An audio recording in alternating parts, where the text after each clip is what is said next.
وَلَقَدْ يَسَّرْنَا الْقُرْآنَ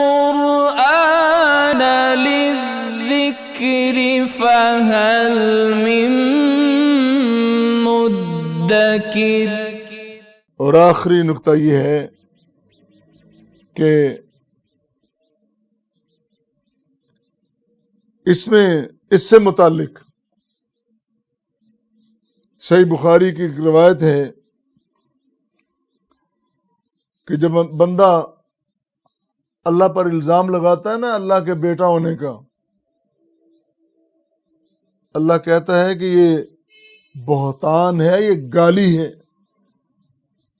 اللہ کو کہنا کہ اللہ تعالیٰ کی ذات کا کوئی حصہ ہے، اس کا بیٹا ہے یا بیٹی ہے، تو یہ اللہ کو گالی دینا، اس کو الزام لگانا، بہتان لگانا ہے۔ اور پھر یہ تصور کرنا کہ اللہ تعالیٰ دوبارہ پیدا نہیں کر سکتا، تو اللہ کا یہ فرمانا فَسُبْحَانِي أَنِ اتَّخِذَ صَاحِبَةً أَوْ وَلَدًا،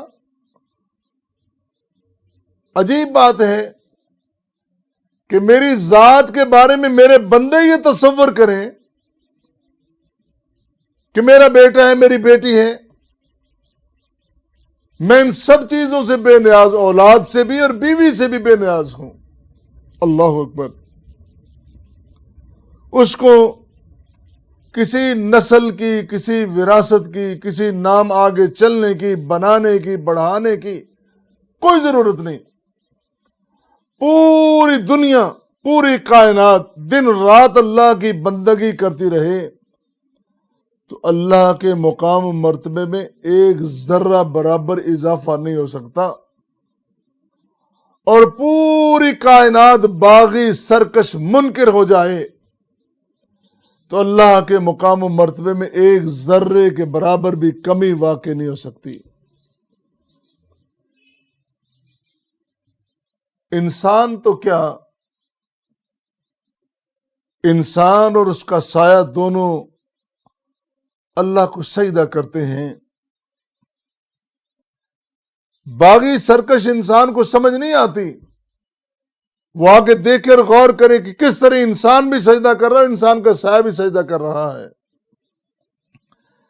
یہ جو رب کا فرمان ہے نا سورہ بقرہ کی 116 نمبر آیت میں، بل لہ ما فی السماوات والارض کل لہ قانتون، سب اس کے سامنے جھکنے والے ہیں، سب اس کے حاجت مند ہے، اس کے سامنے ضرورت مند ہیں۔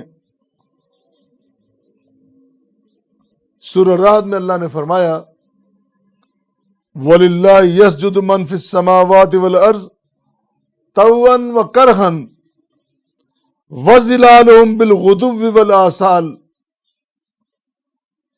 کہ اللہ کے لیے زمین و آسمان کی ہر جہت، ہر پہلو، ہر ذرہ سجدہ کر رہا ہے، خوشی سے ہو یا مجبوری سے ہو۔ وَظِلَالُهُمْ، اور سایہ ان سب کا، کائنات کی ہر چیز کا سایہ، درختوں کا سایہ، جانوروں کا سایہ، انسانوں کا سایہ، بالغدو والآصال، صبح و شام اللہ کی بارگاہ میں سجدے کرتے ہیں۔ اے باغی انسان، اے غافل انسان، کبھی سوچا تم نے، دیکھا تم نے تیرا سایہ کدھر جاتا ہے اور تو کدھر جا رہا ہے؟ تیرا سایہ گھٹتا کیوں ہے، بڑھتا کیوں ہے؟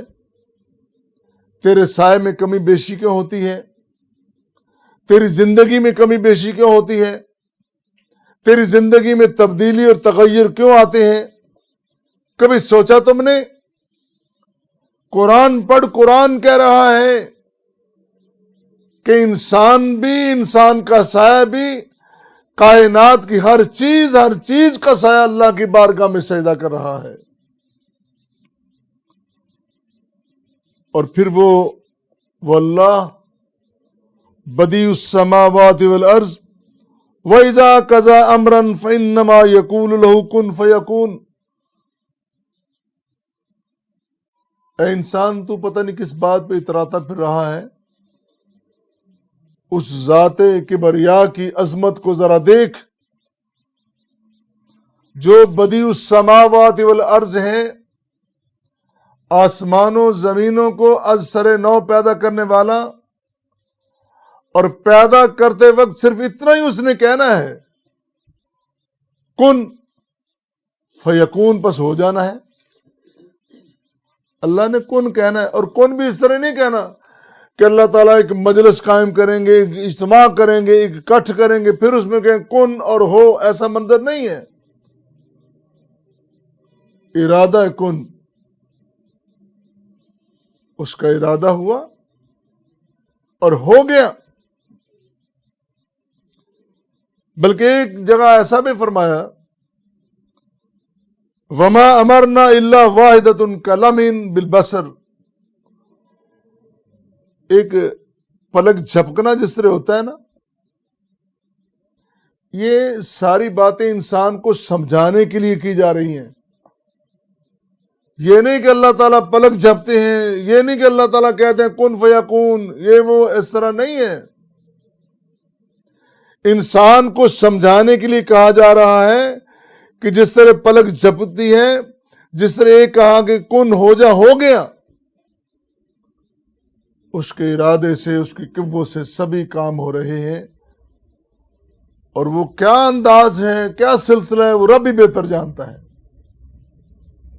اصل حیت اور کیفیت جو اس کی ہے، وہ انسان کو سمجھانے کے لیے قرآن کریم میں بیان ضرور کی گئی، لیکن اس کا منظر کیا، اس کا تصور کیا، یہ رب ہی بہتر جانتا ہے۔ اور ایک مثال اللہ نے بیان کی، ان مثل عیسیٰ عند اللہ کمثل آدم خلقہ من تراب ثم قال له کن فیکون۔ چونکہ یہ اعتراض زیادہ تھا یہودیوں کو اور عیسائیوں کا اس وقت، اور آج اعتراض یہود و نصارہ کا اپنی جگہ پہ موجود ہے، اور ان کے ساتھ ملحدین شامل ہو گئے، ان کے ساتھ عقل پرست شامل ہو گئے، عقل کے نام پر بے عقلی کرنے والے وہ سارے شامل ہو گئے۔ ان سب کو اللہ بتا رہے ہیں کہ اس نے انسان کو مٹی سے بنایا۔ بلکہ یہاں تو ایک بات بڑی خوبصورت بات ہے، انسان کو تو اس پہ فخر کرنا چاہیے کہ جب انسان کو بنایا گیا تو کن تو کہا گیا، لیکن پہلے جبریل کی ڈیوٹی لگی، اس نے پوری زمین سے مٹی اٹھائی، مٹھی بھر، تمام علاقوں کی مٹی اس میں موجود ہے، اور پھر اس کا کن سے مٹی تیار کی گئی، پھر اس کا ڈھانچہ بنایا گیا، پھر ارادہ کن سے اس کے جان آئی، اس کو کھڑا کیا گیا۔ یہ سارے معاملات ہیں۔ پھر آگے جو اس کی نسل چلی، وہ نسل ایک بچہ زندگی اور دنیا میں آنے سے پہلے 9 ماہ اس پہ گزرتے ہیں، ایک پورا پروسیس ہے، ایک پورا طریقہ اور پورا سلسلہ ہے۔ اس پہ انسان کو فخر کرنا چاہیے اور اللہ کا شکر ادا کرنا چاہیے کہ کتنی عظمت اللہ تعالیٰ نے اس کو بخشی ہے۔ بہرحال انسان سوچنے کے لیے اتنا ہی کافی ہے کہ میں کیا، میرا سایہ، میرا ڈھانچہ، سبھی کچھ اللہ کی بارگاہ میں سجدہ کر رہے ہیں۔ اللہ اکبر۔ تو آخر میں یہی بات کہیں گے کہ اللہ ہمیں قرآن کریم کی طرف پوری توجہ کر کے سمجھنے کی توفیق بخشے اور پھر عمل کی توفیق عطا فرمائے۔